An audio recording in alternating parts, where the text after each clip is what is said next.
what happened on Wednesday, because that's the very important day. Very early, 6 o'clock in the morning, Jesus was before the Pilate. There's a scripture for that. What it says here: very early in the morning, the chief priest with the elders, the teachers of the law, and the whole Sanhedrin made their plans. So they bound Jesus, led him away, and handed him over to Pilate. So that was early in the morning, 6 a.m. early in the morning. And then what happened after that? From 9 a.m. onwards, the crucifixion begins.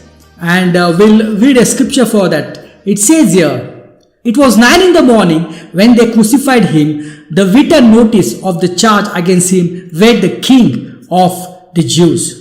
So 9 a.m., like the crucifixion start, he was crucified. And then from 12 p.m. to 3 p.m., there was darkness on the earth. And the scriptures talks about the darkness. Mark 15:33. At noon, the darkness came over the whole land until 3 in the afternoon. At noon means what? 12 p.m. The darkness came over the whole land until 3 in the morning. And around 3 p.m., Jesus cried out in a loud voice. And that is also specifically recorded, Mark 15:34. At 3 in the afternoon, Jesus cried out in loud voice, Eloi, Eloi, lama sabachthani, which means, my God, why have you forsaken? That is around 3 p.m. Because it says there, at 3. See, the Bible is so true, it's so precise. So 3 p.m. Jesus cried out in a loud voice, and around 3:15 to 3:30 Jesus died. And from 4:30 to 5:30, he was on the cross, he was died, but they have to confirm it whether he is dead or not. So that happened between 4:30 to 5:30. We have a scripture for that. It was a preparation day, that is the day before the Sabbath. So the evening approach. The Joseph of Arimathea, prominent member of the council, who was himself waiting for the kingdom went boldly to the Pilate and asked for the Jesus body.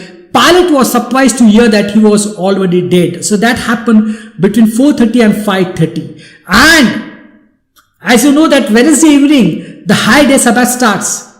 So they have to bury the body. So they buried the body around 5:30 p.m. What it says here, Mark 15:43-47. Summoning the centurions, he asked him if Jesus has already died. When he learned from the centurion that it was so, he gave the body to Joseph. So Joseph brought some linen clothes, took down the body, wrapped it in the linen, and placed it in a tomb out of the rock. Then he rolled a stone against the entrance of the tomb. Mary Magdalene and Mary, the mother of Joseph, saw where he was laid. So that happened around 5:30 p.m. And as you know, the Wednesday evening, the high day Sabbath starts. So the body has to be buried. So that's what happened on Wednesday.